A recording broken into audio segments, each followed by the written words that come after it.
कक्षा 9वीं के हिंदी विषय में आज हम कवि अटल बिहारी वाजपेयी लिखित कविता निर्माणों के पावन युग में सीखेंगे।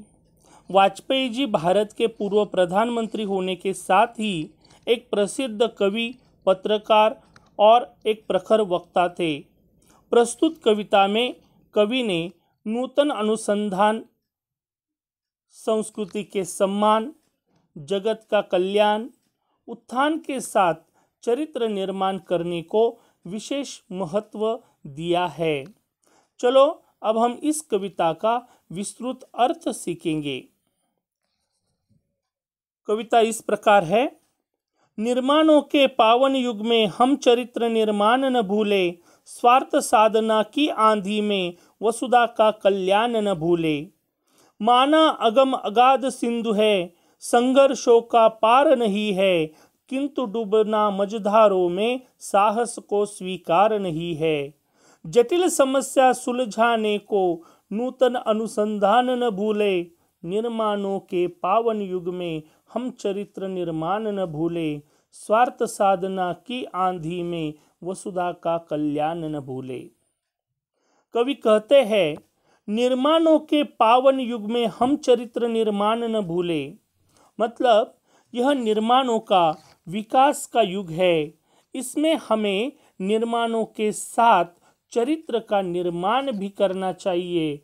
हमें चरित्र निर्माण को कदापि भूलना नहीं है। स्वार्थ साधना की आंधी में वसुधा का कल्याण न भूले। आज हर जगह लोग अपना स्वार्थ साध रहे हैं। चारों तरफ जैसे स्वार्थ साधना की आंधी चल रही है, पर इस स्वार्थ में भी हमें वसुंधरा मतलब पृथ्वी, संसार के कल्याण की बातें भूलनी नहीं है। माना अगम अगाध सिंधु है, संघर्षों का पार नहीं है। माना सिंधु मतलब यहाँ पर समुद्र। माना समुद्र अपार और अथांग है, उसी तरह हमारी कठिनाई, तकलीफों की कोई सीमा नहीं है। किंतु डूबना मझधारों में साहस को स्वीकार नहीं है। किंतु साहसी व्यक्ति को अपना संघर्ष, अपना काम बीच में मतलब मझधार में छोड़ देना कदापि मंजूर नहीं हो सकता है। जटिल समस्या सुलझाने को नूतन अनुसंधान न भूले। जटिल, कठिन, पेचीदा समस्याओं का हल ढूंढने के लिए हमें नए नए अनुसंधान, नए नए प्रयोग, नई नई खोज करनी ही चाहिए। निर्माणों के पावन युग में हम चरित्र निर्माण न भूले। यहाँ पर कवि हमें फिर से ये दोहराते हैं कि हम नए निर्माण कर रहे हैं, नई खोज कर रहे हैं, नए अनुसंधान कर रहे हैं, मगर इस निर्माणों के पावन युग में हमें हमारा चरित्र निर्माण करना है। इस बात को भी हमें भूलना नहीं है। स्वार्थ साधना की आंधी में वसुधा का कल्याण न भूले, मतलब ये जो स्वार्थ के होड़ लगी हुई है, ये चारों तरफ स्वार्थ की आंधी चल रही है, इसमें भी हमें संसार के कल्याण को कदापि भूलना नहीं है। शील विनय आदर्श श्रेष्ठता, तार बिना झंकार नहीं है। शिक्षा क्या स्वर साध सकेगी, यदि नैतिक अधिकार आधार नहीं है। कीर्ति कौमुदी की गरिमा में संस्कृति का सम्मान न भूले, निर्माणों के पावन युग में हम चरित्र निर्माण न भूले। कवि इस पद्यांश में कहते हैं, शील विनय आदर्श श्रेष्ठता, तार बिना झंकार नहीं है। शील, कवि कहते हैं, शील मतलब अच्छा चरित्र, विनय विनम्रता, आदर्श बनने या श्रेष्ठता प्राप्त करने के लिए खुद को तार की तरह तैयार करना चाहिए। तार होगी तो उसमें झंकार होगी, तो उसमें मधुर आवाज या स्वर हो सकेगा। शिक्षा क्या स्वर साध सकेगी यदि नैतिक अधिकार नहीं है। इसका अर्थ यह है कि यदि आप में नैतिकता ही नहीं है, आप में अगर मूल्य नहीं है, आप में अगर विचार नहीं है, अगर आप में अच्छे सोच नहीं है, तो नैतिकता ही नहीं है, आपके नीति मूल्य ही नहीं है, तो आपकी शिक्षा, आपकी पढ़ाई किसी काम की नहीं है।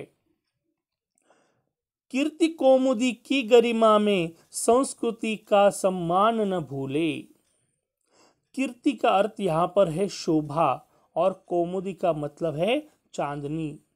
चांदनी की शोभा में मतलब हमें लुभाने वाली बातों में हमें बहना नहीं है, हमें हमारे गौरवशाली संस्कृति का हमें सम्मान करना चाहिए। उस गौरवशाली संस्कृति को हमें भूलना नहीं है। कवि फिर दोहराते हैं, निर्माणों के पावन युग में हम का चरित्र निर्माण न भूले, स्वार्थ साधना की आंधी में वसुंधरा का कल्याण न भूले। कवि कहते हैं कि ये निर्माणों का युग है, ये खोज करने का युग है, मगर इसमें भी हमें सबसे ज़्यादा ध्यान देना चाहिए वो हमारे चरित्र निर्माण पर। ये स्वार्थ का युग है, लोग स्वार्थ साधने के लिए चारों तरफ जो है वो अग्रसर हो रहे हैं, मगर फिर भी हमें दुनिया का कल्याण, इस संसार का कल्याण, इस वसुंधरा का, इस पृथ्वी का कल्याण कदापि भूलना नहीं है। अगली पद्य पंक्ति में कवि कहते हैं, आविष्कारों की कृतियों में यदि मानव का प्यार नहीं है, सृजनहीन विज्ञान व्यर्थ है, प्राणी का उपकार नहीं है, भौतिकता के उत्थानों में जीवन का उत्थान न भूले, निर्माणों के पावन युग में हम चरित्र निर्माण न भूले, स्वार्थ साधना की आंधी में वसुधा का कल्याण न भूले। कवि कहते हैं, आविष्कारों की कृतियों में यदि मानव का प्यार नहीं है, आविष्कार का मतलब है खोज या नए निर्माण। इसमें अगर मनुष्य नहीं, इसमें अगर मनुष्य को, उसमें अगर मनुष्य का प्यार नहीं है, उसमें अगर मनुष्य का अपनापन नहीं है, तो इन आविष्कारों का कोई फायदा नहीं है। सृजनहीन विज्ञान व्यर्थ है, प्राणी का उपकार नहीं है। जो खोज प्राणी या जीव जंतु का अगर सोचे, उसके बारे में नहीं सोचे, ऐसा विज्ञान जो है वो व्यर्थ है। भौतिकता के उत्थानों में जीवन का उत्थान न भूले। बहुत ही आवश्यक बातें हैं। भौतिकता मतलब सांसारिक सुख, सांसारिक उन्नति। सांसारिक उन्नति प्राप्त करने में या करने की ओर में हम अपने जीवन का विकास नहीं भूलना चाहिए। अंत में फिर से लेखक कवि कहते हैं, निर्माणों के पावन युग में हम चरित्र निर्माण न भूले, स्वार्थ साधना की आंधी में वसुधा का कल्याण न भूले।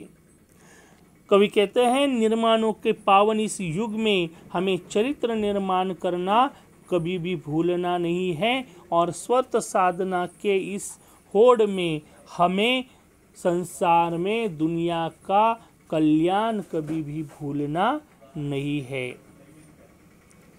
आज का गृह कार्य है कि निर्माणों के पावन युग में इस कविता का सरल अर्थ आपको आपकी भाषा में, आपके शब्दों में लिखना है। धन्यवाद।